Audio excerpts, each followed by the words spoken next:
صبح جس وقت وہ ناشتہ کر رہے تھے تب اچانک زیبا کی نظر واہب کے ہاتھ پہ پڑی، جہاں رادیہ کے دانتوں کے نشان لال ہونے کے بعد اب گہرے رنگ میں بدل چکے تھے، ایسے جیسے نیل کا نشان ہو۔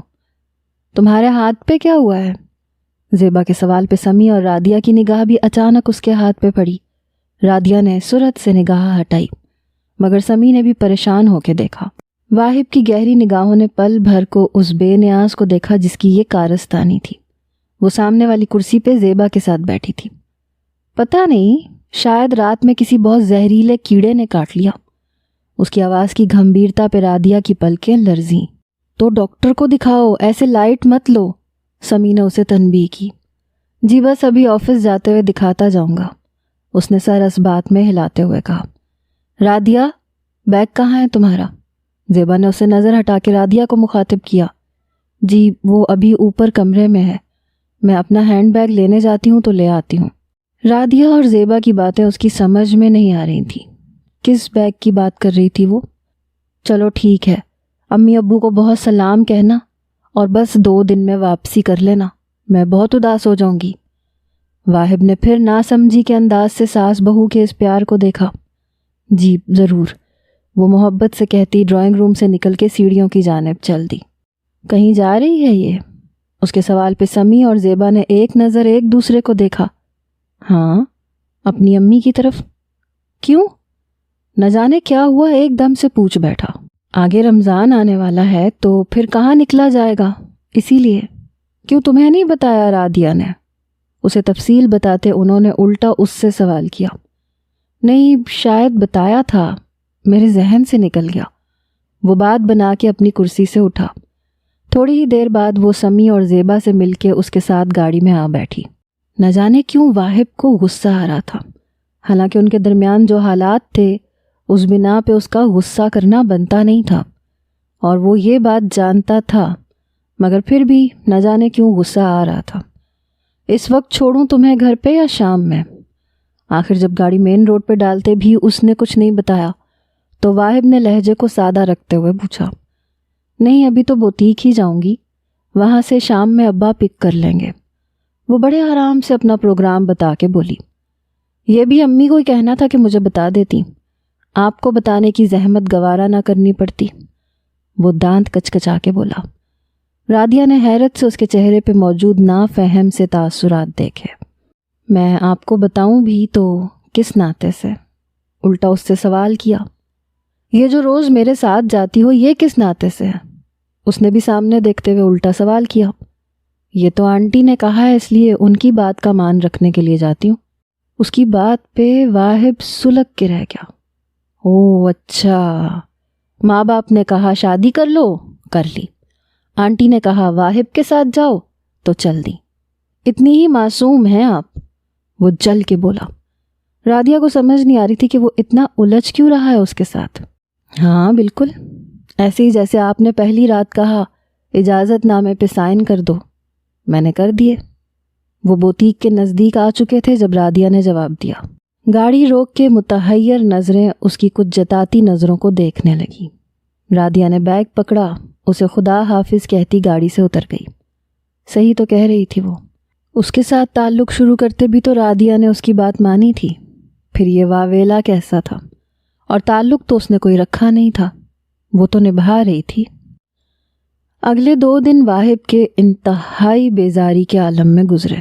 ہر کسی کو کاٹ کھانے کو دوڑ رہا تھا، خاص کر کمرے میں آتے ہی عجیب وحشت ہونے لگتی۔ پھر گاڑی کی چابی اٹھاتا اور بے مقصد آدھی رات تک باہر سنسان سڑکوں پہ گاڑی لیے پھرتا رہتا۔ اسے خود اپنی کیفیت سمجھ میں نہیں آ رہی تھی۔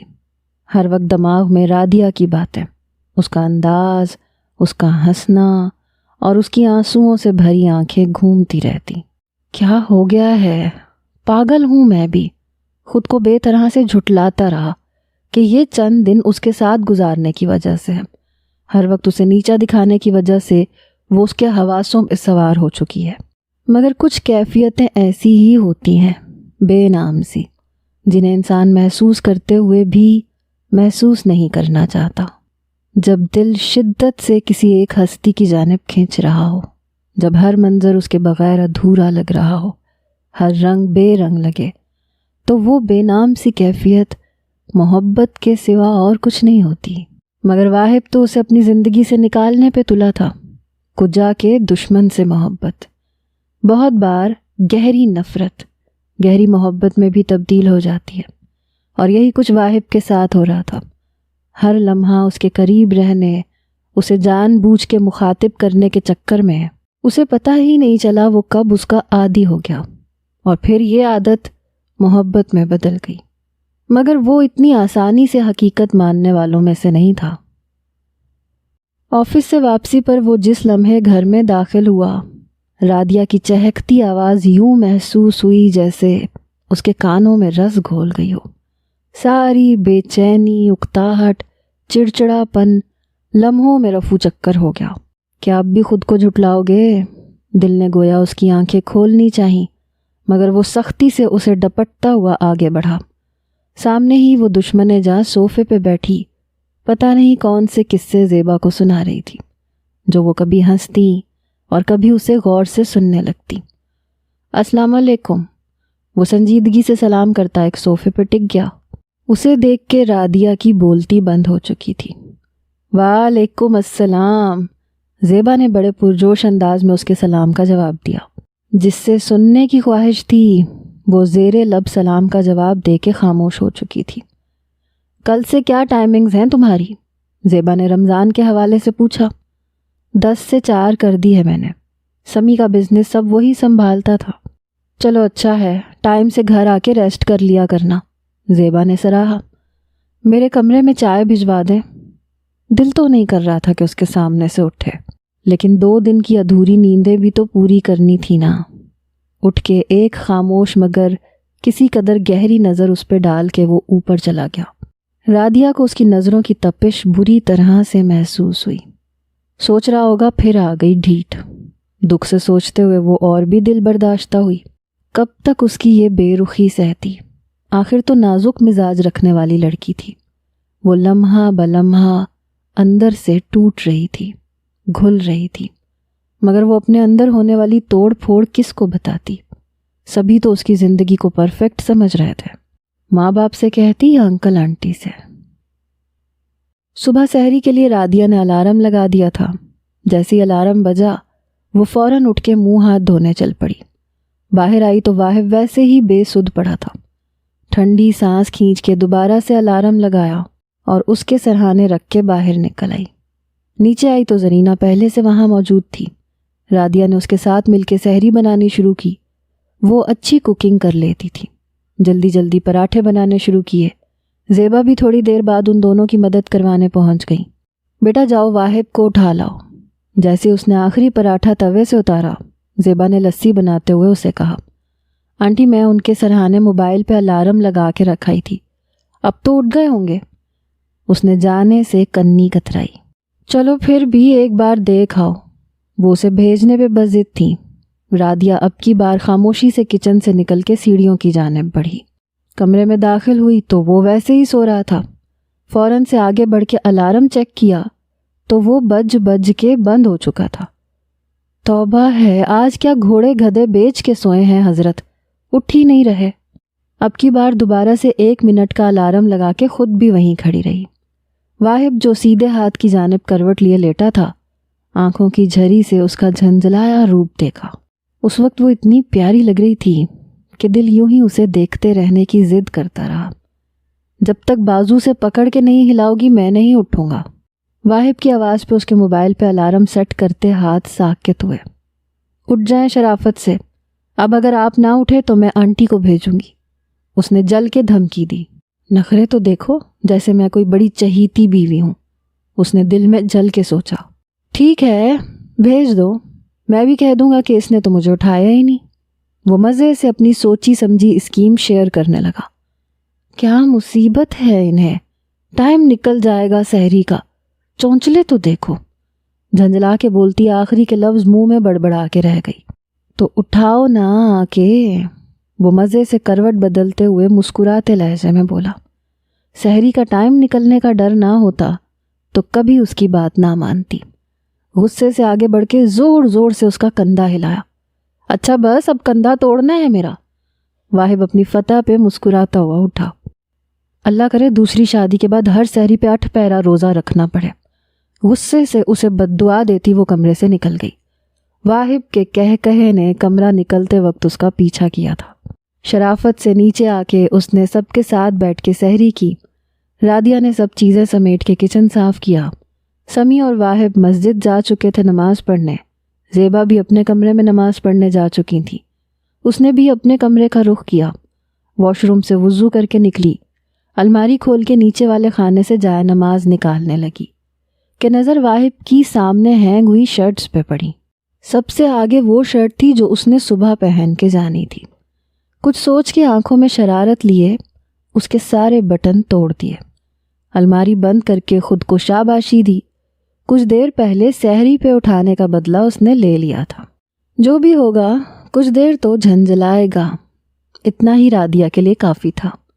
نماز پڑھ کر اس کے آنے سے پہلے سو گئی۔ صبح جس وقت واہب نے شرٹ نکال کے شیشے کے سامنے کھڑے ہوتے ہوئے بٹن بند کرنا چاہا تو وہ ندارد۔ رادیہ بھی وہی کمرے کی چیزیں سمیٹتے، مسکراہٹ ہونٹوں میں دبائے، گاہے بگاہے اس کی پریشان حالت دیکھ کے مزہ لے رہی تھی۔ ایک بٹن کے بعد ہاتھ دوسرے بٹن کی جانب گیا، وہ بھی غائب، پھر تیسرا، چوتھا، سب غائب۔ فوراً کف کے بٹن چیک کیے، وہ بھی نہیں۔ یہ تو بالکل نئی شرٹ تھی، ڈرائی کلین کے لیے بھی ابھی تک نہیں گئی تھی۔ پریشان صورت لیے اس کی نظر شیشے میں نظر آتی رادیہ کے مسکراہٹ روکتے چہرے پہ پڑی۔ یک دم بہت کچھ سمجھتے مڑ کے اسے دیکھا۔ اس نے صورت سے منہ پھیرا، آنکھیں سکیڑے وہ اسے گھورنے میں مگن تھا۔ ادھر آؤ، ایک دم اس کی آواز پہ رادیہ نے مڑ کے اس کی جانب حیرت سے دیکھا، پھر اپنی جانب اشارہ کر کے گویا تصدیق چاہی کہ اسی کو بلایا ہے۔ یہاں کیا آپ کے بھوت رہتے ہیں جنہیں بلا رہا ہوں؟ ادھر آؤ، ایک دم دھاڑا۔ جو کہنا ہے یہیں سے کہیں۔ وہ بھی اپنی جگہ سے ٹس سے مس نہ ہوئی۔ اس سب بکواس کا مطلب؟ وہ بھنا آ کے بولا۔ اس قدر مہنگی شرٹ اس نے خریدی تھی جس کا وہ تیا پانچا کر چکی تھی۔ اس سب بکواس کا جواب جو آپ نے سحری سے پہلے کیا تھا۔ مزے سے اسے جتا کے اپنے بیگ میں موجود چیزیں چیک کرنے لگی۔ وہ مذاق تھا۔ اوہ، اپنی باری مذاق، تو یہ بھی مذاق ہے۔ ادھر آؤ اور وہ بٹن ڈھونڈ کے انہیں لگاؤ، وہ حکمیہ لہجے میں بولا۔ اسی شرٹ کو اتار کے سنبھال لیں، دوسری بیوی کو پہلی رات گفٹ کر کے اس سے بٹن لگوا لیجئے گا۔ مزے سے اسے مشورہ دیتی کمرے سے باہر جا چکی تھی۔ جاہل، وہ غصے سے شرٹ اتارتے ہوئے بولا۔ واہب سلگتا ہوا شرٹ بدل کر گاڑی میں بیٹھ چکا تھا۔ تھوڑی دیر بعد رادیہ بھی مزے سے اس کے برابر میں آ کے بیٹھ گئی۔ گاڑی گھر سے باہر نکالتے اس سے بدلہ لینے کے لیے دل مچلا۔ تھوڑی ہی آگے جا کے گاڑی روکی۔ اترو۔ واہب کے تنے نقوش اور سنجیدہ تاثرات پہ اس نے حیرت سے اسے دیکھا۔ مجھے بوتیک جانا ہے، اس نے جیسے حیران ہو کے اسے یاد دلانا چاہا۔ ڈرائیور نہیں ہوں میں، اترو، کوئی بھی کیب یا رکشہ پکڑو اور اپنی بوتیک جاؤ۔ رادیہ کو سمجھ آ گیا کہ صبح کی کھولن اب نکال رہا ہے۔ وہ خاموش ہو کے موبائل کھول کے بیٹھ گئی۔ سنائی نہیں دیا؟ اب کی بار وہ غرایا۔ اچھا نا، اتر جاتی ہوں اس شاہی سواری سے، کریم منگوا رہی ہوں، آتی ہے تو اتر جاتی ہوں، وہ مزے سے ہاتھ اٹھا کے بیزار انداز میں بولی۔ وہ حیرت سے اس شاہانہ مزاج کو دیکھ رہا تھا جس پہ اس کی کسی ڈانٹ پھٹکار کا کوئی اثر نہیں ہوتا تھا، جبکہ اس کے مقابلے میں اس کی کسی بھی بات کے رد عمل کے طور پہ وہ اپنا خون جلانے لگ جاتا تھا، اپنا ٹیمپر لوز کر جاتا تھا۔ نہیں، ابھی اترو۔ وہ پھر سے اپنی بات پہ ڈٹا رہا۔ اب کی بار رادیہ نے ایک تیز نظر اس پہ ڈالی۔ اچھا ٹھیک ہے، میں انکل کو کال کر کے کہتی ہوں کہ واہب مجھے سڑک پہ اتارنا چاہ رہے ہیں، پھر انکل جانے اور آپ۔ وہ ہمیشہ ایسی سچویشن میں اسے سمی یا زیبا کی دھمکی دے کے چپ کروا دیتی تھی۔ اب بھی یہی ہوا۔ 2 منٹ کے بعد ہی ایک گاڑی ان کے قریب رکی۔ وہ آرام سے اترنے لگی۔ واپسی پہ بھی آنے کی ضرورت نہیں ہے، مڑ کے اسے وارن کرتی ہوئی چلی گئی۔ واہب نے غصے سے گاڑی سٹارٹ کی، ہواؤں میں اڑاتا آفس پہنچا۔ آفس آ کے جیسے ہی غصہ ٹھنڈا ہوا، اس کی فکر ستانے لگی۔ پہنچ گئی ہوگی کہ نہیں؟ بے چینی سے اپنی سیٹ کو دائیں بائیں گھما رہا تھا۔ ستم یہ تھا کہ اسے فون کس منہ سے کرتا۔ کچھ سوچ کے گھر فون کیا۔ زیبا نے اٹھایا۔ کیا ہوا، خیریت؟ ابھی تھوڑی دیر پہلے ہی تو وہ آفس کے لیے نکلا تھا۔ جی وہ اصل میں میری گاڑی راستے میں خراب ہو گئی تھی تو رادیہ کو کیب لے دی تھی۔ جیسے ہی گاڑی ٹھیک ہوئی میں آفس آ گیا۔ اب اس کا فون ملا رہا ہوں تو بیزی جا رہا ہے۔ آپ ذرا کال کر کے پتہ کریں پہنچ گئی ہے، کیونکہ اس کی بوتیک کا نمبر میرے پاس نہیں۔ جلدی سے دماغ میں منصوبہ بنایا۔ اوہ اچھا، چلو میں چیک کر لیتی ہوں، انہوں نے فوراً اسے یقین دلاتے ہوئے کہا۔ فون بند کر دیا۔ 10-15 منٹ کے بعد زیبا کا فون پھر سے آیا۔ ہاں ہیلو، وہ خیریت سے پہنچ گئی ہے۔ ان کے بتانے پہ اس نے سکون کا سانس لیا۔ تھینکس ماں، محبت سے کہتے فون بند کیا۔ بیٹا یہ محبت تجھے بہت خوار کروانے والی ہے۔ خود ہی سے مخاطب ہوتے اور اظہار افسوس کرتے سامنے پڑی فائل کھولی۔ محبت کے اثرات محسوس اور نظر بھی آنا شروع ہو گئے تھے۔ چند دن سکون سے گزرے۔ اس دن وہ چاروں واہب کی پھپھو کی جانب افطاری کے لیے انوائٹڈ تھے۔ واہب ابھی ریسٹ کر رہا تھا جب رادیہ کمرے میں داخل ہوئی۔ کس وقت نکلنا ہے؟ بیڈ پہ نیم دراز موبائل پہ گیم کھیلتے ہوئے اس نے ایک نظر نماز کے اسٹائل میں دوپٹہ اوڑھے رادیہ کو دیکھا، جس کے ایک ہاتھ میں قرآن تھا۔ آنٹی کہہ رہی ہیں کہ بس آدھے گھنٹے تک تیاری شروع کریں، 5 تو بج جائیں گے، عصر پڑھ کے نکلیں گے۔ اب بالکل افطاری کے ٹائم پہ تو کسی کے گھر جاتے اچھا نہیں لگتا نا۔ اس کے دوسری جانب بیٹھ کے قرآن مجید کو سرہانے کے اوپر رکھ کے کھولا اور آہستہ آواز میں قرت سے پڑھنے لگی۔ واہب کو اس کی دھیمی آواز میں کی جانے والی قرت اپنے سحر میں جکڑنے لگی۔ سورہ رحمان پڑھ رہی تھی۔ ہر بار جب وہ فَبِأَيِّ آلَاءِ رَبِّكُمَا تُكَذِّبَانِ پڑھتی تھی، واہب کی آنکھیں نم ہو جاتی تھیں۔ ایک دم موبائل ہاتھ سے رکھ کے اس کے گھٹنے کے پاس سر رکھ کے لیٹ گیا۔ رادیہ ایک دم اس کی اس حرکت پہ خاموش ہوئی، پھر سر جھٹک کے پڑھتی رہی اور وہ خاموش اس کے قریب لیٹ کے اس کی میٹھی آواز کا رس قطرہ قطرہ اپنے اندر اتارتا رہا۔ جس لمحے وہ قرآن مجید بند کر کے اسے چوم کے آنکھوں سے لگا کے اٹھی، واہب کو لگا اس کا وجود خالی سا ہو گیا۔ پورے بیڈ پہ لیٹنے کی اور کوئی جگہ نہیں ملی۔ ایک تو پہلے ہی میں کنارے پہ تھی، اور پیچھے ہوتی تو گر پڑتی۔ رادیہ نے اپنی ناہموار ہونے والی سانس اور کچھ دیر پہلے کی کیفیت سے پیچھا چھڑاتے ہوئے کہا، ابھی اللہ کا نام لے کے فارغ ہوئی ہو اور لڑنے کھڑی ہو گئی ہو۔ واہب نے سیدھا ہوتے ہوئے شرارت سے بھرپور نظروں سے اسے دیکھتے ہوئے شرم دلائی۔ وہ منہ بنا کے قرآن مجید الماری میں رکھتے ہوئے اپنے کپڑے نکالنے لگی۔ آپ میری امی کو آنٹی کیوں کہتی ہو؟ واہب نے ایسے پوچھا جیسے بڑے پتے کی بات جان رہا ہو۔ اس لیے کہ یہ حق کچھ عرصے بعد کسی اور کو ملنے والا ہے، اور میں پرائی جگہوں اور رشتوں کو اپنا نہیں بناتی۔ اس کی بات پہ واہب نے سر اونچا کر کے اس کی پشت کو دیکھا۔ وہ تو بھول گیا تھا کہ اس نے دوسری شادی کے لیے کسی اجازت نامے پہ اس سے سائن کروائے تھے۔ جب سے اس کی محبت کا ادراک ہوا تھا وہ تو سب کچھ فراموش کر بیٹھا تھا۔ لب بھینچ کے اس نے نظریں واپس اپنے موبائل پہ ٹکائیں، جبکہ رادیہ کپڑے بدلنے کے لیے واش روم میں جا چکی تھی۔ یار اور کتنی دیر لگانی ہے؟ واہب رادیہ کے کپڑے چینج کرنے کے بعد فوراً ہی خود بھی چینج کر کے باہر آ گیا۔ کتنی دیر لگے گی تیار ہونے میں؟ ڈارک مونگیا رنگ کی شلوار قمیض میں کف فولڈ کر کے اودھا کی شیشی سے رولر اپنی گردن اور بازوؤں پہ لگا کے شیشے میں دیکھتے ہوئے بال سیٹ کرتا ہوا رادیہ کی جانب مڑا، جو ایک جانب کھڑی بال اسٹریٹ کر رہی تھی۔ بس 15 منٹ۔ اس نے ایک نظر ہلکی سی شیو میں وجیح سے واہب کی جانب دیکھ کے فوراً نظروں کا رخ بدل لیا۔ رادیہ کا دل اس کی نظروں کے ساتھ دھڑکنے لگا تھا۔ اوکے، وہ اپنی تیاری کو بھرپور انداز میں دیکھتا کمرے سے نکل گیا۔ اب 15 کی جگہ 20 منٹ ہو چکے تھے، مگر رادیہ تھی کہ باہر ہی نہیں نکل رہی تھی۔ وہ جھنجھلایا ہوا کمرے میں داخل ہوا، مگر شیشے کے سامنے آف وائٹ پرلز کی بالیاں پہنتی سجی سنوری وائٹ اور گرین ہی کلر کے سوٹ میں ملبوس رادیہ پہ نظر پڑی تو نظروں نے پلٹنے سے انکار کر دیا۔ بس آ گئی، میری جولری نہیں مل رہی تھی، اس میں دیر ہو گئی۔ وہ مصروف سے انداز میں کمر تک آتے کھلے بالوں کو ایک جانب کرتی جلدی سے نازک سی ہیل والی سینڈل پاؤں میں پہنتے ہوئے بولی۔ تیزی سے آگے بڑھ کے کلچ اٹھایا۔ افطاری پہ جا رہی ہو یا کسی شادی پہ؟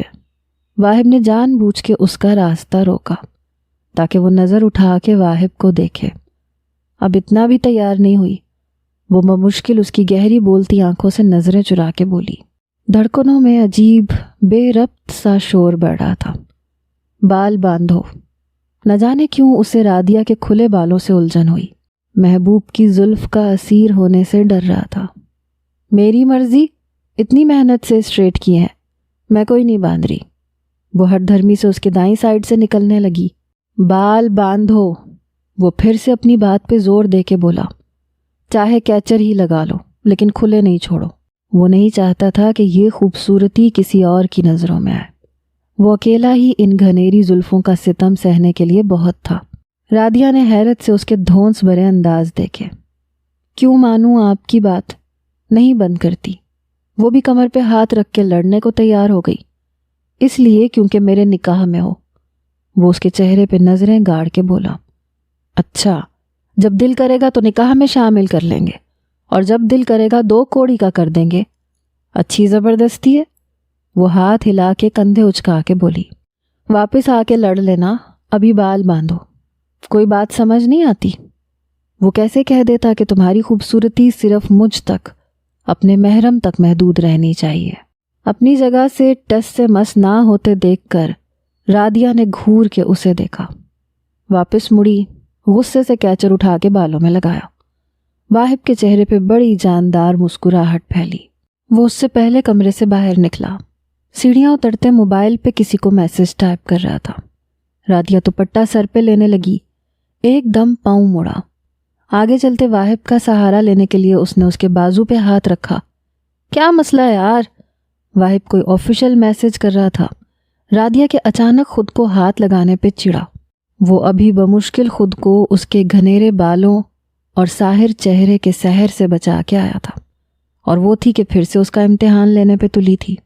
غصے میں اس کے ہاتھ جھٹکے، پر وہ نہیں جانتا تھا کہ اگلے ہی پل کیا ہونے والا ہے۔ ایک دم پیچھے سے رادیہ پھسلتی ہوئی اس کے پاس سے گرتی ہوئی تمام سیڑھیاں گرتی ہی چلی گئی۔ یہ سب آنن فانن ہوا کہ واہب کو اسے سنبھالنے کا موقع ہی نہ ملا۔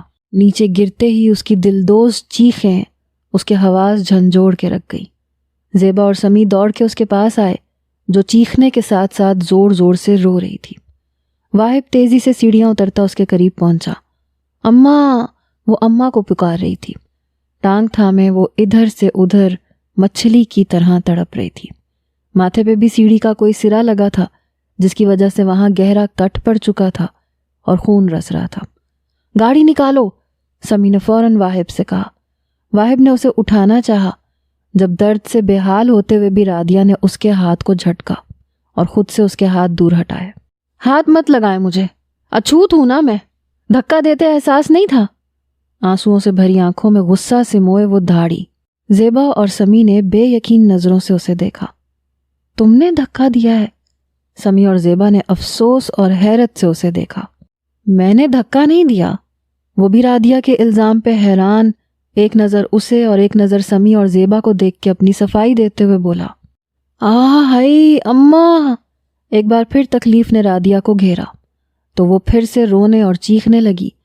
واہب نے اب کی بار کسی پہ بھی غور کیے بغیر تیزی سے اسے اپنے بازوؤں میں اٹھایا اور باہر کی جانب دوڑا۔ رادیہ اب تکلیف سے اس قدر بے حال ہو چکی تھی کہ مزاحمت کرنے کی اس میں ہمت نہیں تھی۔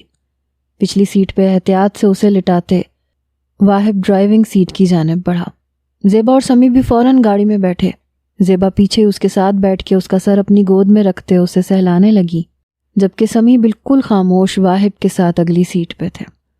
ہاسپٹل پہنچتے ہی وہ اسی طرح اسے بازوؤں میں اٹھائے ایمرجنسی میں پہنچا۔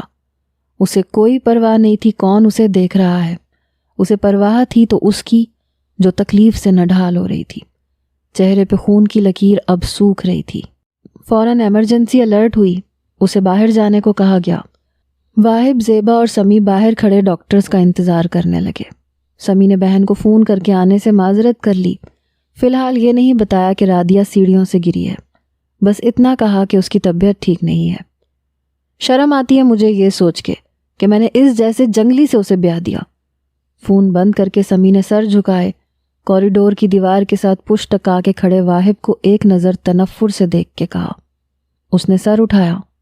آئی سویئر میں نے اسے نہیں گرایا۔ وہ پھر سے اپنی بات دہرانے لگا۔ زیبا نے بس ایک تیز چبھتی ہوئی نظر اس پہ ڈالی، بولی کچھ نہیں۔ سر پہ دوپٹہ جمائے وہ تسبیح کرنے میں مصروف تھی۔ تھوڑی دیر بعد ڈاکٹر باہر آیا۔ وہ تینوں اس کے گرد کھڑے ہو گئے۔ بچی کیسے گری ہے؟ اس کی ٹانگ کی راڈ 2 جگہ سے کریک ہو گئی ہے، نئی ڈالنی پڑے گی۔ تکلیف دہ مرحلہ ہے، مگر اس کے ساتھ ساتھ آپ کو بھی صبر سے کام لینا پڑے گا۔ واہب نے کچھ الجھ کے سمیع اور زیبا کو دیکھا۔ بس سیڑھیوں سے اترتے اچانک پاؤں مڑ گیا تھا۔ زیبا نے نظریں چراتے ہوئے کہا، اوہ اللہ بہتر کرے گا، آپ لوگ دعا کریں۔ ڈاکٹر انہیں تسلی دلا کے اپنے روم کی جانب بڑھا۔ کون سی راڈ؟ ڈاکٹر کے جانے کے بعد وہ ان سے مخاطب ہوا۔ تمہیں اس سے کیا؟ زیبا نے خشمگین نگاہوں سے اسے دیکھا۔ کیوں نہیں ہے مجھے اس سے کچھ؟ بیوی ہے وہ میری۔ وہ بے بس سا اپنی بات پہ زور دے کے بولا۔ کون سی بیوی ہاں، جسے تم نے بیوی نہیں مانا؟ اندھے نہیں ہیں ہم، تمہارا گریز، تمہاری بیزاری سب نظر آتی ہے ہمیں۔ یہی سوچا تھا کہ چلو شروعات ہے، ابھی آہستہ آہستہ ٹھیک ہو جائے گا، لیکن نہیں، تم نے تو اس کی بڑی عمر کو اس کا جرم بنا دیا۔ نفرت کی اس انتہا پہ پہنچ گئے کہ اس معصوم کے ساتھ یہ سلوک کر دیا آج۔ سمیع اسے بخشنے کو تیار نہیں تھے۔ اس کی ہڈیاں شروع سے مضبوط نہیں تھیں، خاص کر دائیں ٹانگ کی ہڈیاں کمزور تھیں، اس لیے چھوٹے ہوتے ہی 1-2 بار گرنے پہ جب اس کی ٹانگ کی ہڈیاں ٹوٹیں تو ڈاکٹرز نے راڈ لگا دیے تھے اور کہا کہ یہ راڈز اب ساری زندگی اس کی ٹانگ میں لگی رہیں گی۔ ذرا سا دھچکا یا ٹانگ کا مڑنا اسے عمر بھر کی معذوری کی طرف لے جائے گا، لہٰذا احتیاط برتیں۔ یہی وجہ تھی اس کی 2 بار منگنی ٹوٹنے کی۔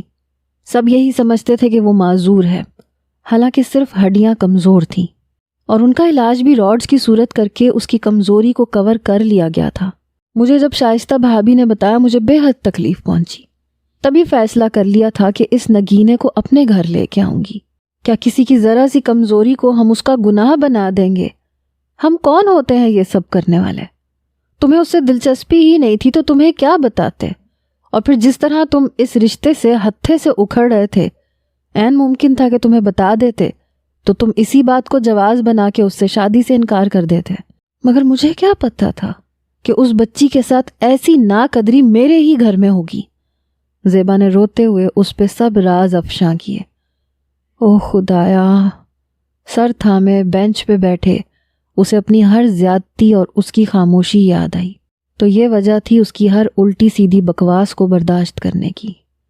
اف، وہ لڑکی اس کے لفظوں کے کون کون سے وار نہیں سہ گئی۔ اسے شدید ندامت نے آن گھیرا۔ کاش وہ اسے تھام لیتا، کاش وہ اپنے حواسوں میں رہتا، 1 سیکنڈ کو موبائل چھوڑ کے اس کی جانب دیکھ لیتا۔ یقیناً اس کا پاؤں مڑا ہوگا اور ساتھ ہی راڈ بھی کریک ہونے کی وجہ سے وہ توازن برقرار نہیں رکھ پائی ہوگی، اس لیے اس نے مجھے تھاما ہوگا۔ سر ہاتھوں پہ گرائے اسے وہ ایک ایک لمحہ یاد آیا۔ اس کا بس نہیں چل رہا تھا وقت کو پیچھے موڑ لے۔ اس کی دلدوز چیخیں ابھی بھی اس کے کانوں میں سنائی دے رہی تھیں۔ ایک دم وہ وہاں سے اٹھ کے ڈاکٹر کے روم میں گیا، اس سے ڈیٹیل میں اس کی کنڈیشن کے متعلق بات کی۔ جتنا پیسہ چاہیے میں دوں گا، مگر اسے معذوری سے بچا لیں۔ وہ آج اس لڑکی کے لیے گڑ گڑا رہا تھا جسے وہ اپنی بیوی ماننے سے انکاری تھا، جس سے تعلق توڑنے کے بہانے ڈھونڈتا تھا۔ دل آج اس کی تکلیف پہ رو رہا تھا، کرلا رہا تھا۔ ڈاکٹر کے روم سے باہر آ کر وہ سیدھا سامنے بینچ پہ بیٹھی زیبا کے پاس آیا۔ آئی سویئر موم، میں نے اسے دھکا نہیں دیا تھا۔ واہب نے ایک آخری کوشش کی اپنی صفائی دینے کی، تھاما بھی تو نہیں تھا۔ دل سے کہیں آواز آئی، چلو میں مان لیتی ہوں کہ تم نے ایسی حرکت نہیں کی، لیکن آخر وہ تمہارے ساتھ ہی سیڑھیاں اتر رہی تھی۔ اگر وہ لڑکھڑائی تھی تو کیا تم سنبھال نہیں سکتے تھے؟ ماں تھی، کیسے نہ اصل بات کی تہہ تک پہنچتی۔ وہ نادم سا خاموش ہو گیا۔ 2 دن ہو گئے تھے انہیں ہاسپٹل میں۔ ڈاکٹرز نے اسی دن نئی راڈ ڈال دی تھی۔ رادیہ کے گھر والوں کو بھی بتا دیا گیا تھا۔ ایک رات اس کی امی رہی تھی، ایک رات زیبا۔ تیسرے دن ڈاکٹرز نے ڈسچارج کا کہا۔ مجھے امی کے ساتھ جانا ہے، رادیہ نے ماں کو دیکھتے ہوئے کہا۔ وہ مسلسل 2 دن واہب کو نظر انداز کرتی رہی، حالانکہ وہ سارا وقت وہیں ہوتا تھا، مگر وہ ایسے شو کرتی جیسے وہ اس کے آس پاس کہیں نہیں ہے۔ سب نے اس کی یہ سرد مہری نوٹ کر لی تھی۔ دیکھیں، آپ کو جہاں بھی بچی کو لے کے جانا ہے، بس یہ یاد رکھیے گا کہ 20 دن تک اسے وہاں سے کہیں اور موو نہیں کرنا۔ ڈاکٹر اس وقت ڈسچارج شیٹ تیار کر رہا تھا جب اس نے یہ بحث سنی۔ آنٹی، ہم اسے اپنے گھر لے جاتے ہیں، کوئی ایشو نہیں ہے۔ ویسے بھی آپ لوگوں کا عمرے کا پلان ہے، اسے خراب مت کریں، یہ سعادت بار بار نہیں ملتی۔ رادیہ گھر پہ ہی آرام سے رہ لے گی، واہب نے سنجیدگی سے شائستہ سے کہا۔ رادیہ کے علاوہ ان کی 2 ہی بیٹیاں تھیں۔ فرا کی تو شادی ہو چکی تھی، اب سامیہ ہی رہ گئی تھی، وہ فی الحال پڑھ رہی تھی۔ شائستہ، وہاج اور سامیہ کی 2 دن کے بعد عمرے کی فلائٹ تھی۔ رادیہ نے ایک خفا سی نظر ماں پہ ڈالی جو واہب کی بات مان گئی تھی۔ وہ منہ پھلائے گھر آئی۔ ایسا کرتے ہیں، نیچے والے کمرے میں، ہمارے والے میں تم لوگ رہ لو، میں اور تمہارے ابو گیسٹ روم میں شفٹ ہو جاتے ہیں۔ زیبا نے گھر پہنچتے ہی کہا۔ نہیں امی، آپ اور ابو تنگ ہوں گے۔ کوئی مسئلہ نہیں ہے، میں اور رادیہ گیسٹ روم میں شفٹ ہو جاتے ہیں۔ واہب نے فوراً سے انہیں منع کیا۔ کام والی کو اپنے کمرے میں بھیجا تاکہ وہ ان کے کپڑے گیسٹ روم والی الماری میں شفٹ کر دے۔ رادیہ کو احتیاط سے بیڈ پہ بٹھایا، فی الحال اسے ٹانگ موڑنے سے منع کیا گیا تھا۔ رادیہ مسلسل خاموش تھی، اس کے چہرے پہ ناگواری صاف پڑی جا سکتی تھی۔ زیبا اور سمی کے ساتھ وہ نارمل تھی، مگر واہب کو مخاطب تک نہیں کر رہی تھی، نہ اس کی جانب دیکھ رہی تھی۔ واہب نے اسے حق بجانب سمجھا، جو کچھ وہ اس کے ساتھ کر چکا تھا، اس کے بدلے رادیہ کا بدلہ رویہ اسے اپنے ساتھ بالکل ٹھیک لگا۔ رات میں سونے کا وقت آیا تو تب بھی واہب نے زیبا کو اس کمرے میں سونے سے منع کر دیا۔ آپ آرام سے ریسٹ کریں، روزہ بھی رکھنا ہوگا صبح، بے آرام رہیں گی تو پھر بی پی شوٹ کر جائے گا، میں ہوں نا یہاں۔ واہب کے اصرار پہ رادیہ کا دل کیا کہ اس بہروپیے کا دماغ ٹھکانے لگا دے۔ وہ کیوں اب مہربان ہو رہا تھا؟ اب جب اسے اس کی ضرورت نہیں تھی، نہ اس کی نہ اس کے تعلق کی۔ یہ آخری دھچکا بہت شدید لگا تھا۔ کیا تھا اگر وہ انسانیت کے ہی ناطے اسے اس دن تھام لیتا؟ مگر جس طرح سے اس نے رادیہ کا ہاتھ جھٹکا تھا، وہ جھٹکنا اس کے دل پہ گھونسے کی طرح لگا تھا۔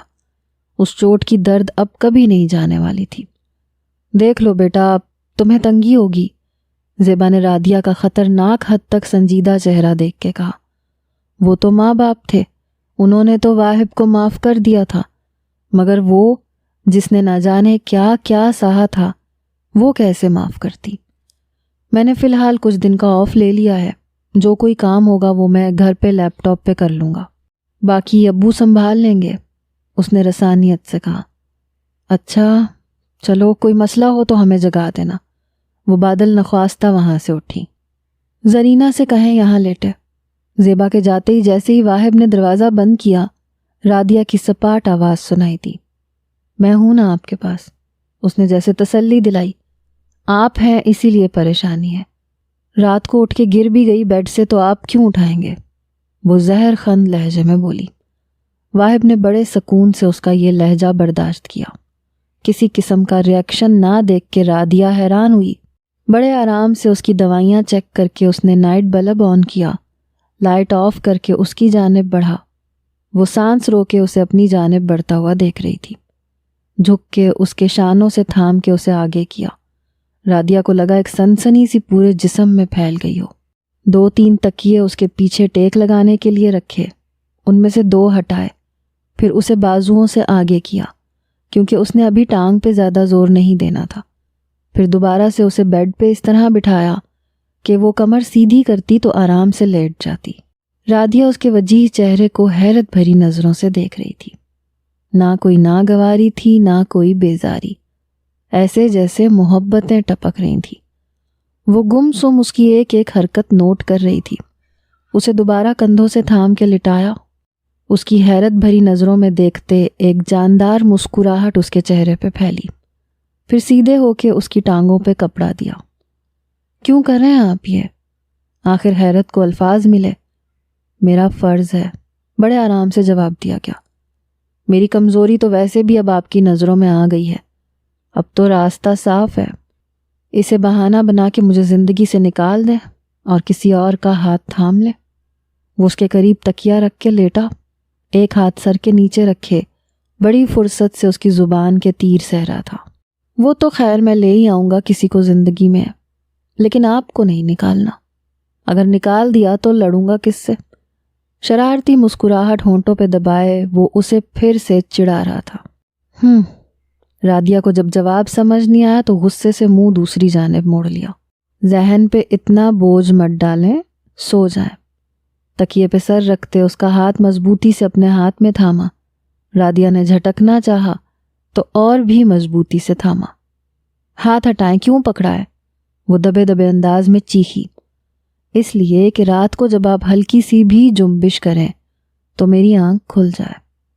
محبت سے گندھا لہجہ رادیہ کے زخموں پہ جیسے نمک بن کے لگا اور تکلیف کو اور بڑھا گیا۔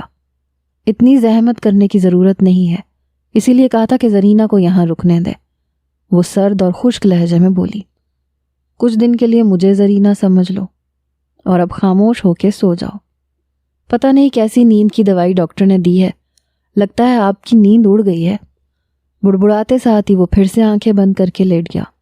خاموشی چھائی تو رادیہ کو بھی نیند نے جکڑ لیا۔ رات میں کسی پل اس کا گلا خشک ہوا، ایسے جیسے کانٹے چبھنے لگ گئے ہوں۔ آنکھ کھول کے دائیں جانب سوئے واہب کی طرف دیکھا۔ اس کا ہاتھ ابھی اس کے ہاتھ میں ہی تھا، مگر گرفت اتنی مضبوط نہیں تھی۔ اس کا احسان لینے کے بجائے اس نے سوچا کہ خود اٹھ کے پاس پڑے جگ سے پانی پی لے۔ ابھی ہاتھ آہستہ سے اس کے ہاتھ کے نیچے سے نکال ہی رہی تھی کہ واہب نے پٹ سے آنکھیں کھولیں۔ صورت سے اٹھ بیٹھا۔ رادیہ نے کوفت سے اسے دیکھا۔ کیا ہوا، کیا چاہیے؟ تیزی سے اٹھ کے بیٹھا۔ پانی لینا ہے، میں لے لیتی ہوں، یہیں پہ تو پڑا ہے۔ اس کا بیزار سا لہجہ نظر انداز کرتے واہب اٹھا۔ اس کی سائیڈ پہ آ کے اسے اٹھنے میں مدد دی۔ پانی کا گلاس ہونٹوں سے لگایا جب رادیہ نے ناگواری سے اس کا ہاتھ جھٹک کے پیچھے کیا۔ ٹانگ خراب ہے، ہاتھ سلامت ہے میرے، میں خود پی سکتی ہوں۔ رادیہ کی بات پہ اس نے خاموشی سے گلاس اس کے ہاتھ میں پکڑا دیا۔ پانی پی کے وہ واپس لیٹ گئی۔ کیوں اتنے اچھے بن رہے ہیں؟ اب کون سا ڈرامہ رہ گیا جو پلے کرنا باقی ہے؟ وہ الجھتی جا رہی تھی۔ اس کی کسی تلخ بات پہ وہ غصہ ہو ہی نہیں رہا تھا۔ آخر ان چند دنوں میں ایسی کیا کایا پلٹ ہو گئی کہ وہ سب کچھ بھول گیا؟ یہ بھی کہ وہ ایک انچاہے رشتے کے سبب اس گھر میں اس کے پاس موجود ہے۔ صرف اتنی غرض ہے کہ شاید میرے ایسا کرنے سے آپ کی کوئی دعا مجھے لگے اور میرے وہ کام جو سب الٹے ہو گئے تھے وہ سیدھے ہو جائیں۔ پرشوق نگاہوں سے اس کا الجھا بکھرا روپ دیکھا۔ دعا تو کبھی نہیں نکلے گی اب، وہ تلخ لہجے میں بولی۔ لگی شرط؟ واہب نے ایک دم اس کے سامنے اپنی چوڑی ہتھیلی پھیلائی۔ مجھے ایسی بیہودہ حرکتیں کرنے کا کوئی شوق نہیں، چہرہ موڑ کے وہ سپاٹ لہجے میں بولی۔ اسی لمحے کمرے کا دروازہ بجا۔ واہب اٹھ کے بیٹھا۔ آ جائیں۔ زیبا نے اس کی اجازت ملتے ہی قدم اندر رکھے۔ کیسے ہو بیٹا؟ محبت سے رادیہ کے قریب آتے اس کے ماتھے پہ پیار کیا۔ بہتر ہوں، اس نے ہلکی سی مسکراہٹ سجا کے جواب دیا۔ واہب نے حسرت سے اس کی مسکراہٹ دیکھی۔ بیٹا روزہ رکھنا ہے؟ اب ان کا رخ واہب کی جانب تھا۔ جی جی، کیوں نہیں، کہتے ساتھ ہی وہ واش روم میں منہ ہاتھ دھونے کے لیے چل پڑا۔ میں نے بھی رکھنا ہے، اس نے ضد کی۔ بیٹا ویسے تو کوئی مسئلہ نہیں ہے، لیکن دوائیاں لینی ہوں گی تمہیں تو۔ وہ ہچکچائیں۔ آنٹی میں نے اور کرنا ہی کیا ہے، سارا دن تو بس یہیں بیٹھے رہنا ہے، کون سا کوئی کام کرنا ہے کہ روزہ لگے گا، اس نے پھر سے کہا۔ واہب باہر آ کر ان کی تکرار سن رہا تھا۔ اوکے، آج کا رکھ کے دیکھ لو، اگر صحیح رہا تو جاری رکھ لینا۔ واہب نے مسئلے کا حل نکالا۔ ڈاکٹر سے نہیں پوچھا نا بیٹا؟ زیبا نے پھر سے کہا۔ آپ سحری تیار کروائیں، میں ڈاکٹر سے ابھی کال کر کے پوچھ لیتا ہوں، وہ بھی تو اس وقت سحری کے لیے اٹھے ہوں گے نا۔ اس نے موبائل پکڑتے ہوئے ایک اور حل نکالا۔ رادیہ نے چور نظروں سے اس کی چوڑی پشت دیکھی۔ پھر ڈاکٹر کی اجازت ملتے ہی واہب اس کی اور اپنی سحری کمرے میں ہی لے آیا۔ بیڈ پہ زرینہ نے سب سلیقے سے رکھا۔ واہب نے اس کی پلیٹ میں سالن نکالا، روٹی اسے تھمائی۔ سحری کرنے کے بعد رادیہ نے وضو کرنے کی بھی ضد کی۔ میں بیٹھ کے تو نماز پڑھ سکتی ہوں نا۔ اس کی بات پہ واہب نے اسبات میں سر ہلاتے اسے سہارا دے کے کھڑا کیا۔ آہستہ آہستہ اسے چلاتے واش روم تک لے گیا۔ اس کی کمر کے گرد بازو باندھ تھے، اسے وضو کرنے کا اشارہ کیا۔ رادیان نے بازوؤں تک سب وضو آرام سے کر لیا۔ اب پاؤں دھونے کی باری تھی۔ باہر چلو، میں ایک باؤل میں پانی لے کے آتا ہوں، ہاتھوں پہ لگا کے ہلکا سا مسا کر لینا۔ واہب کی بات پہ اس نے ہولے سے سر ہلایا۔ واہب نے دوبارہ اس کے کندھوں کو تھام کے ہولے ہولے چلاتے اسے بیڈ کے قریب لایا، پھر بٹھا کے اس کی ٹانگ آہستہ سے تھام کے اوپر رکھی۔ پھر وہ باؤل میں پانی لے کے آیا۔ رادیہ نے مسا کر کے دوپٹہ نماز کے انداز میں باندھا اور بیٹھ کے نماز ادا کی۔ واہب بھی اتنی دیر میں نماز سے فارغ ہوا۔ مجھے قرآن پکڑا دیں گے؟ ایک اور خواہش۔ واہب سر ہلاتے باہر گیا۔ واپسی پہ اس کے ہاتھ میں قرآن تھا۔ رادیہ کو پکڑایا اور خود دوسری جانب جا کے لیٹ گیا۔ رادیہ زیر لب قرآن پڑھ رہی تھی۔ سنو، ایک دم واہب نے اسے پکارا۔ رادیہ نے سوالیہ نظروں سے اس کی جانب دیکھا۔ اونچی آواز میں قرأت کرو۔ اس کی فرمائش پہ رادیہ نے لب بھینچے۔ وہی دن پھر سے یاد آیا۔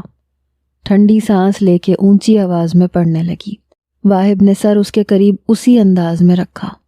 اس کی آواز کی مٹھاس اس کے اندر گھلتی جا رہی تھی۔ وہ تیزی سے ریکور کر رہی تھی۔ بوتیک کا کام اس کی اسسٹنٹ سنبھال رہی تھی۔ ایک آدھ دن کے بعد زیبا بھی چکر لگا لیتی تھی۔ وہ سب اسے ہتھیلی کا چھالا بنائے ہوئے تھے۔ باقی سب کی محبتوں پہ تو اسے شک نہیں تھا، لیکن واہب کا خیال رکھنا اور یوں اسے اہمیت دینا اس کے اندر آگ لگا دیتا تھا۔ اپنی کمائیگی کا ایک ایک لمحہ یاد آتا تھا۔ اس کے لفظوں سے دیے جانے والے زخم ابھی ہرے ہی تھے۔ سارا دن اس کے پاس کمرے میں رہتے وہ آفس کا کام کرتا رہتا تھا، اور اس دوران اس کا ایک ایک کام خود کرتا تھا۔ آخری عشرہ بھی اختتام کو تھا جب اس دن وہ مارکیٹ گیا اور واپسی پہ رادیہ کے لیے ڈھیروں شاپنگ کر کے لایا۔ رات میں جس وقت وہ اسے چیزیں دکھا رہا تھا، اس کا دل کیا کہ سب کچھ اٹھا کے گھر سے باہر پھینک دے۔ وہ کیوں یہ سب عنایتیں کر رہا تھا؟ اب کیا مقصد تھا اس کا؟ بس کریں، اتنا اچھا بننے کی ضرورت نہیں ہے۔ آپ کا اصل روپ دیکھ چکی ہوں، تو پھر اب یہ اچھائی کا ماسک پہن کے کیا ثابت کر رہے ہیں؟ ہاں؟ وہ غصے میں بھڑکتی ہوئی سب چیزیں ہاتھ مار کے بیڈ سے گرا چکی تھی۔ اگر آپ کی یادداشت کھو چکی ہے تو بتاتی چلوں کہ آپ سے عمر میں 5 سال بڑی ہوں میں، ایک انچاہی بیوی۔ مجھ سے تو نفرت تھی آپ کو، پھر یہ نوازشیں کیوں؟ بے فکر رہیں، کسی کو آپ کے بارے میں کچھ نہیں بتاؤں گی۔ جب دوسری شادی کا کہیں گے آپ کا ساتھ دوں گی، مگر یہ سب کر کے میری اذیتوں میں اضافہ مت کریں پلیز۔ وہ بے اختیار ہو کے رو پڑی۔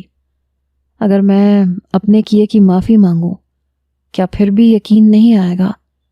واہب ایک ایک چیز اٹھا کے سامنے پڑے صوفے پہ رکھ کے اس کی جانب آیا۔ اس کے قریب نیچے بیٹھتے ہوئے بولا، کیوں چاہیے معافی؟ آپ درست تھے اور آپ درست ہیں۔ مجھے اپنے ماں باپ کی مجبوریاں نظر نہ آتی تو میں کبھی ایسا اب نارمل رشتہ نہ جوڑتی۔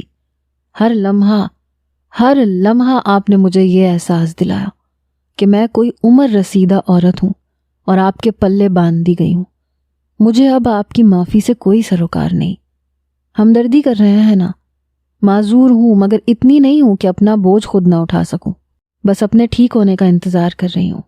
جیسے ہی چلنے پھرنے لگی آپ کی زندگی سے چلی جاؤں گی۔ اس کا ایک ایک لفظ واہب کو تکلیف سے دوچار کر رہا تھا۔ یہ ہمدردی نہیں ہے بے وقوف۔ وہ ہولے سے مسکرایا۔ اوہ بس کریں، محبت کے جھوٹے ڈھونگ مت رچائیں۔ صرف اس لیے کہ میں آپ کی شخصیت سے متاثر ہو کے آپ کے عشق میں گرفتار نہیں ہوئی، آپ سے رحم کی بھیک نہیں مانگی، تو اس سب کا بدلہ یوں لے رہے ہیں مجھ سے فلرٹ کر کے۔ آنسو بے دردی سے صاف کرتی وہ بدگمانیوں کی انتہا پہ تھی۔ ہمارے معاشرے کا المیہ یہ ہے کہ بڑی عمر کی عورت سے شادی نہیں کرنی۔ ہاں، فلرٹ جائز ہے۔ نہ جانے کتنی لڑکیاں مجبوریوں کی آڑ میں گھروں میں بیٹھی ہیں، مگر لڑکوں نے ناجائز تعلقات تو بنا لینے ہیں، مگر کسی بڑی عمر کی لڑکی سے شادی کر کے اسے عزت نہیں دینی۔ اگر یہ ایسے ہی گناہ کا کام ہوتا تو ہمارے اسلام میں ہمارے آخری نبی اپنی پہلی شادی ایک بڑی عمر کی عورت کے ساتھ نہ کرتے۔ 10 سال 15 سال حتیٰ کہ 20-20 سال چھوٹی لڑکیوں سے شادی کرتے ہوئے آپ جیسے لڑکوں کو شرم نہیں آتی، مگر بڑی عمر کی لڑکی سے شادی کرتے غیرت جاگ پڑتی ہے، ناانصافی لگتی ہے۔ 4 شادیوں کے لیے آپ مردوں کو دین یاد آ جاتا ہے، کیونکہ وہاں اپنی غرض شامل ہوتی ہے۔ ہاں، لیکن بڑی عمر کی لڑکی سے شادی کرتے وقت اسے گناہ تصور کیا جاتا ہے، ایسے جیسے وہ اچھوت ہو۔ آپ نے بھی مجھے اچھوت ہی سمجھا تھا، شروع دن سے یہی باور کرایا تھا کہ میری عمر بڑی ہے، میری عمر بڑی ہے۔ کیا سوچ کے اب آپ محبت کے دعوے کر رہے ہیں؟ مطلب بھی جانتے ہیں محبت کا؟ احساس، پیار، ایک دوسرے کو سمجھنا، ایک دوسرے کے لیے قربانی۔ آپ تو میرا ہاتھ نہیں تھام سکتے، مجھے سہارا نہیں دے سکتے، ہاں محبت کریں گے مجھ سے؟ جب وہ بولنے پہ آئی تو اگلے پچھلے تمام حساب چکا دیے۔ واہب نے اسے ایک پل کو بھی نہیں ٹوکا۔ جتنی نفرت اسے دی تھی اس کے حساب سے تو یہ کچھ بھی نہیں تھا۔ ہاں، میں جانتا ہوں مجھ سے یہ سب غلطیاں سرزد ہوئی ہیں، وہ شاید رد عمل تھا۔ کوئی بھی میری بات سمجھنے کو تیار نہیں تھا، اور پھر لوگوں کی، رشتہ داروں کی چہمگوئیاں۔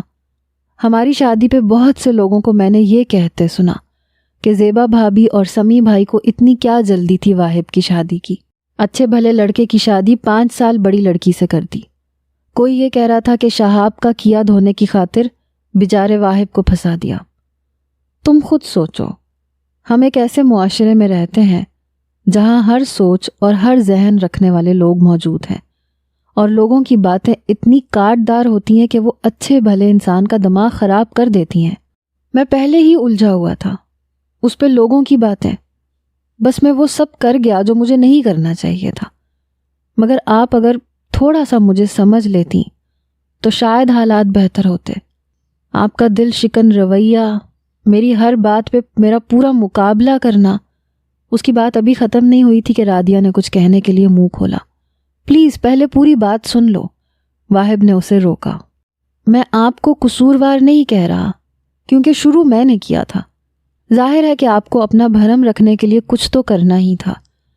بہرحال جو بھی ہوا، میں اپنے کیے پہ بے حد نادم ہوں۔ بس اتنی خواہش ہے کہ مجھے معاف کر دو۔ آپ کا ہاتھ جھٹکنے کا کفارہ ساری عمر دینا ہوگا، مگر اب آپ میرا بڑا ہوا ہاتھ جھٹک کے بدلہ لے رہی ہو۔ واہب اسے اپنے رویے کی ایک ایک وجہ بتاتا چلا گیا۔ نہیں واہب، میں اتنی آسانی سے وہ سب نہیں بھول سکتی۔ بنا کسی قصور کے آپ نے اتنا کچھ کہہ دیا، مجھے عجیب نفرت سی ہونے لگ گئی ہے خود سے۔ وہ کھوئے ہوئے لہجے میں بولی، اچھا بتاؤ کیا کروں کہ آپ ان سب باتوں کو بھول جاؤ؟ واہب نے ہتھیار پھینکتے ہوئے مصالحت بھرا لہجہ اپناتے ہوئے کہا، مجھے اپنی زندگی سے جانے دے۔ رادیہ کی بات پہ وہ سن رہ گیا۔ اور کتنی اذیت دوگی؟ کیا کچھ نہیں تھا اس بے بس لہجے میں، جب تک میری اذیت کم نہیں ہوتی۔ وہ گود میں رکھے ہاتھوں کی جانب دیکھتے کھردرے لہجے میں بولی۔ واہب نے لب بھینچے، اس کے پاس سے اٹھ کے کھڑا ہوا، چند لمحے اس کے جھکے سر کو دیکھتا رہا، پھر جھک کے اس کی پیشانی پہ محبت کی مہر ثبت کر کے پیچھے ہٹ گیا۔ رادیہ نے نفرت سے ماتھا رگڑا، جیسے اس کا لمس مٹانے کی کوشش کر رہی ہو۔ واہب نے تکلیف سے یہ منظر دیکھا، خاموشی سے گاڑی کی چابی اٹھا کے باہر نکل گیا۔ رادیہ اب خود کافی ہل جل کر لیتی تھی، گردن موڑ کے اسے باہر جاتا دیکھا، پھر خاموشی سے آگے ہوئی اور تکیے پہ سر رکھ کے لیٹ گئی۔ دل کی بھڑاس تو نکال چکی تھی، مگر نیند پھر بھی آنکھوں سے کوسوں دور تھی۔ وہ بے مقصد سڑکوں پہ گاڑی دوڑاتا رہا، ایک ہاتھ اسٹیئرنگ پہ تھا، دوسرا بالوں میں پھیر رہا تھا۔ رادیہ کا ایک ایک لفظ سچ تھا۔ واقعی اس معاشرے میں ہم نے ایک نہایت جائز رشتے کو گناہ بنا دیا ہے، جہاں کوئی لڑکا بڑی عمر کی لڑکی سے شادی کرے تو نہ صرف لڑکے کو باتیں سنائی جاتی ہیں، بلکہ لڑکی کو سب سے زیادہ تضحیک کا نشانہ بنایا جاتا ہے۔ بار بار یہ جتایا جاتا ہے کہ اپنی عمر دیکھیں اور یہ لچھن ہو ہے، چھوٹے لڑکے سے شادی کر لی، اتنی بھی کیا بے شرمی، اس کو دیکھو اس کی جوانی ہی ختم نہیں ہو رہی، اپنے سے چھوٹے سے شادی کر لی، اور نہ جانے ایسی کتنے زہر میں ڈوبے الفاظ استعمال کیے جاتے ہیں۔ ایک لڑکا اور لڑکی چاہے جس بھی عمر کے ہوں، وہ ناجائز تعلق قائم کر لیں، ہمیں وہ گوارا ہے، مگر اگر جائز رشتے میں بن جائیں تو ہم اسے ناجائز بنانے پہ تل جاتے ہیں۔ واہب کو اپنا آپ بالکل خالی محسوس ہو رہا تھا۔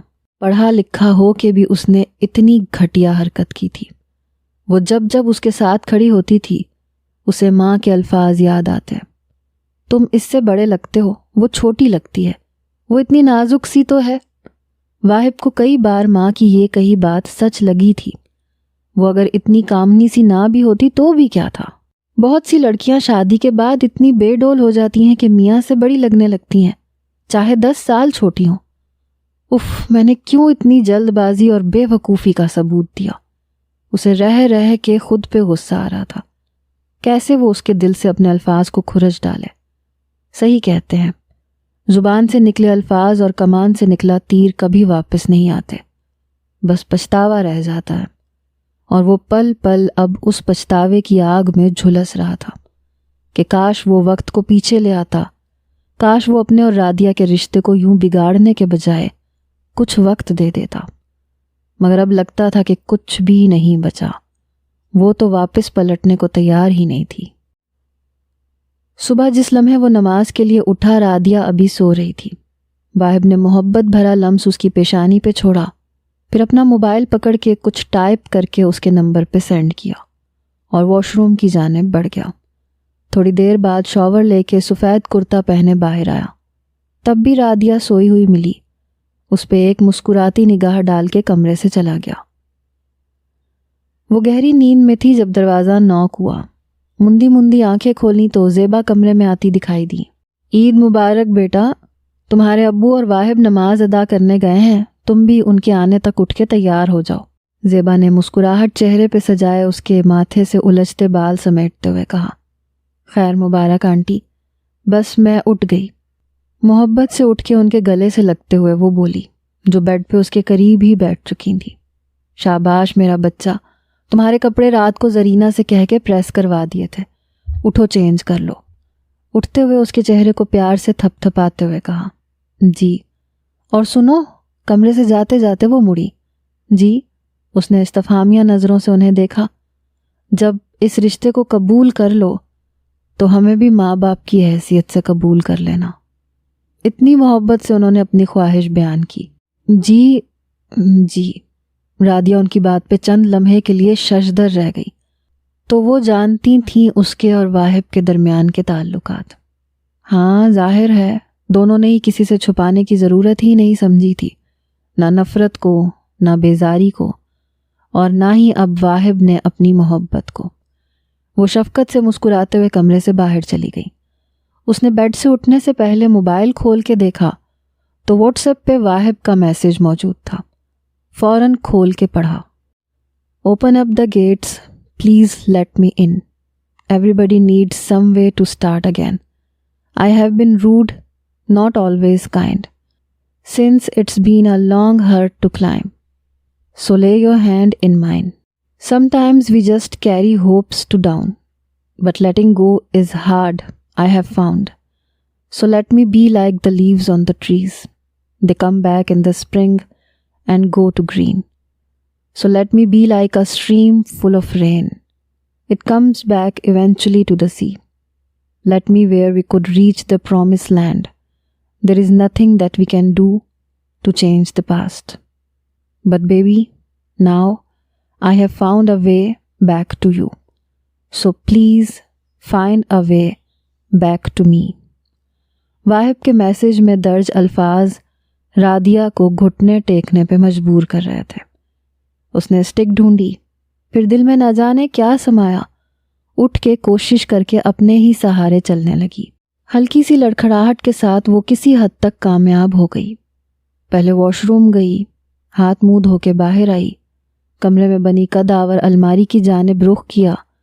الماری کے دونوں پٹ کھولے تو سامنے ہی سفید گھیردار فراک پجامہ اور چنا ہوا دوپٹہ نظر آیا، جو اس دن واہب نہایت محبت سے اس کے لیے لے کے آیا تھا۔ ایک گہری سانس فضا کے سپرد کی۔ یا اللہ، میں اس وقت اس جگہ پہ کھڑی ہوں جہاں آگے کا کچھ نہیں پتا، میں نہیں جانتی کہ جس محبت کا دعویٰ آج یہ شخص کر رہا ہے، میری محبت پا لینے کے بعد بھی یہ اپنی بات پہ قائم رہے گا یا نہیں۔ اگر اس کو چھوڑ دیتی ہوں تو کہیں کفران نعمت کی مرتکب نہ ہو جاؤں۔ اگر یہ میرے لیے بہتر ہے تو میرے دل سے ہر وسوسہ، ہر شک نکال دیں۔ تیار ہوتے وقت وہ مسلسل اپنے رب سے مخاطب تھی، کیونکہ دلوں کے بھید تو وہی جانتا ہے، اور واہب کے دل کا بھید اس سے بہتر اور کس کو پتہ ہوگا۔ بس اس نے آج اپنا معاملہ اس رب کے سپرد کر دیا جس کے سپرد یہ شادی ہونے سے پہلے کیا تھا۔ وہ پلٹا تھا، اس کی محبت سے لبریز ہوا تھا، تو یقیناً یہ اللہ کا ہی حکم تھا، اسے ایسے ہی پلٹنا تھا، اپنی غلطیوں پہ نادم ہو کے۔ جس لمحے وہ لاؤنج میں داخل ہوا، ٹھٹک کے دروازے کے قریب ہی رک گیا۔ اس کے لائے ہوئے سفید فراک پہ، جس پہ خوبصورت دھاگے کا کام ہوا تھا، اور چوڑی دار پجامے پہ ایک کندھے پہ چنا ہوا دوپٹہ ڈالے، کانوں میں بڑی بڑی بالیاں پہنے، خوبصورتی سے کیے گئے میک اپ اور کھلے بالوں میں، وہ واہب کو کسی حور سے کم نہ لگی۔ خوشگوار سا احساس لیے وہ اندر بڑھا، جہاں وہ سمی سے سر پہ پیار لے رہی تھی۔ عید مبارک، اس کے شوق کا جہان لی آنکھوں میں بمشکل دیکھتے ہوئے اس نے عید مبارک کہنے میں پہل کی۔ واہب نے بمشکل اس کے پریوں سے روپ سے نظریں ہٹائیں۔ واہب ماں کی جانب بڑھا۔ چلو بیٹا، گاڑی کی چابی پکڑو، چچا کی طرف جانا ہے۔ ان کا معمول تھا کہ وہ عید والے دن بھائی کے گھر جاتے تھے، وہاں سے سب مرد مل کے ماں باپ کی قبروں پہ جاتے تھے، اور پھر کھانا کھا کے باقی رشتہ داروں کی طرف جاتے تھے۔ آپ لوگ ریڈی ہیں؟ واہب نے ان دونوں سے دریافت کیا جو بیگز پکڑے تیار ہی کھڑی تھیں۔ سمی اور زیبا اپنی گاڑی کی جانب بڑھے۔ جس لمحے وہ بھی ان کے پیچھے لاؤنج سے نکلی، واہب نے اس کا راستہ روکا۔ رادیہ کے دل کی دھڑکنیں بڑھیں۔ آپ کون ہیں مس؟ جان بوجھ کے اسے چھیڑا۔ آپ کے پیرنٹس کی چہیتی بہو۔ وہ کہاں زیادہ دیر گھبرانے والی تھی، مزے سے جواب دیتی اس کی ایک سائڈ سے نکلنے لگی، جب مڑتے ہوئے واہب نے اس کا ہاتھ تھام کے اپنے بازو پہ رکھا۔ رادیہ نے نظر اٹھا کے محبت کے یہ انداز دیکھے، وہ واقعی اس کا سہارا بن گیا تھا۔ وہ دونوں واہب کی گاڑی کی جانب بڑھے، اسے بٹھا کے واہب اپنی سیٹ پہ آ کے بیٹھا۔ گاڑی چلاتے ہوئے تمام وقت اس کی پرشوق نظریں اس کا طواف کرتی رہیں۔ مجھے لگتا ہے اگر میں لنگڑی نہیں ہوئی تو آج آپ کی حرکتیں مجھے لنگڑا کر چھوڑیں گی۔ رادیہ کی بات پہ وہ اس کی بات کی تہہ تک تو نہیں پہنچا، مگر کہا پھر بھی روک نہیں سکا۔ وہ کیسے؟ جس حساب سے آپ کی نظریں سامنے کے بجائے بائیں جانب ہے، ایکسیڈنٹ لازمی ہے۔ وہ اس کے دیکھنے پہ چوٹ کر گئی۔ کیا کروں، نظروں پہ کس کا زور ہے؟ محبت سے گندھا لہجہ اسے نروس کر گیا۔ میں ابو سے کہتی ہوں آپ کا بیٹا نیم پاگل ہو چکا ہے، مجھے اس سے خطرے کی بو آ رہی ہے، پلیز مجھے اپنی گاڑی میں شفٹ کر لیں۔ اس کے ابو کہنے پہ وہ چونکا۔ ابو؟ سوالیہ نظروں سے اس کی جانب دیکھا، کیونکہ وہ اپنے ابو کو ابا کہتی تھی۔ میرے اور آپ کے ابو سمی احمد، وہ اس کی حالت سے ہز اٹھاتے ہوئے بولی۔ تو کیا؟ واہب کو اپنی حیرت بیان کرنے کے لیے الفاظ نہیں مل رہے تھے۔ نہیں خیر، اب اتنی بھی جلدی میں ماننے والی نہیں ہوں، رات کو اپنے اجازت نامے کے بعد کچھ کہوں گی۔ رادیہ کی بات پہ وہ الجھا۔ کچھ دیر پہلے کا جو خوشگوار سا احساس تھا وہ یک لخت ختم ہوا۔ تو کیا وہ اب بھی دوریوں کی بات کرے گی؟ اس کے بعد وہ سارا دن الجھا رہا، اور رادیہ اس کی حالت پہ دل ہی دل میں مسکراتی رہی۔ گھر واپس آتے انہیں رات ہو گئی۔ زیبا اور سمی تو سیدھا اپنے کمرے میں چلے گئے، جبکہ وہ واہب کے ساتھ کچن میں آئی۔ مجھے چائے پینی ہے، اس کی فرمائش پہ وہ اسے کچن میں لے آیا۔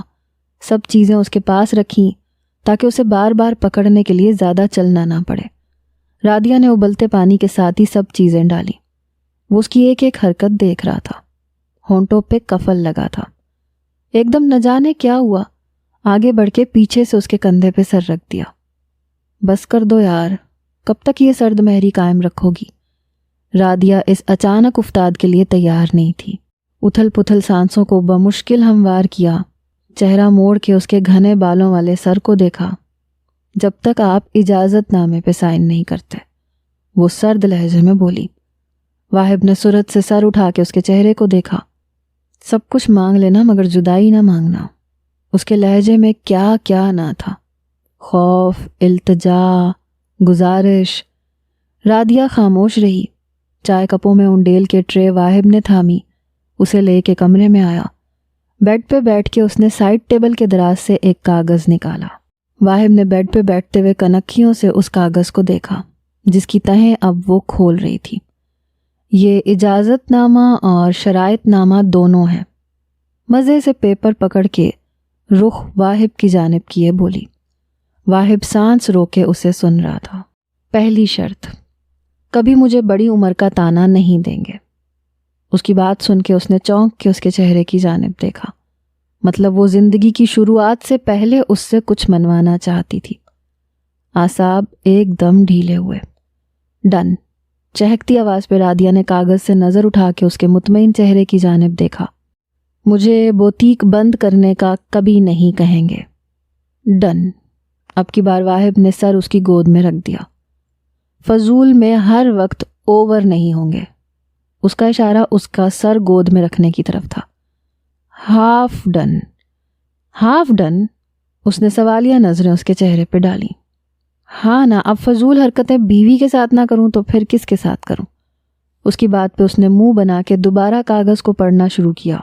آخری اور سب سے اہم شرط، نہ کسی لڑکی کو دیکھیں گے اور نہ دوسری شادی کی بات کریں گے۔ ڈن ہی ڈن میری جان۔ محبت سے اس کا ہاتھ تھام کے وہ سیدھا ہوا۔ اس قدر میرا خون خشک کیا ہے صبح سے، اور عید بھی نہیں ملی۔ وہ منہ پھلائے شکایتیں کھول چکا تھا۔ میری عیدی کا ہوش ہے؟ مجھے کب دی ہے عیدی؟ وہ الٹا اس پہ چڑھ دوڑی۔ ابھی دوں گا، پہلے بتاؤ معاف کر دیا مجھے؟ واہب نے پھر سے تصدیق چاہی۔ اس نے اس بات میں سر ہلایا۔ وہ سب سہنا آسان نہیں تھا، لیکن میں خود کو اور آپ کو اور اس رشتے کو ایک اور چانس دینا چاہتی ہوں۔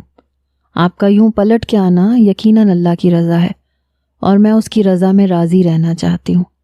بس مجھے کبھی پھر سے یوں بے وقت نہ کرنا۔ وہ آس سے اسے دیکھتی اپنا فیصلہ سنا رہی تھی۔ واہب نے محبت سے اسے خود میں سمویا۔ کبھی بھی نہیں کروں گا۔ بہت دعائیں مانگی ہیں آپ کا دل میری جانب مائل ہو جانے کی۔ ایک بار پھر سے ان سب تلخیوں کے لیے مجھے معاف کر دو۔ اصل محبت تو اس رشتے میں ہے، عمروں کے فرق میں کہاں۔ وہ آنکھیں موندے محبت کو خود پہ نچھاور ہوتے دیکھ رہی تھی، محسوس کر رہی تھی۔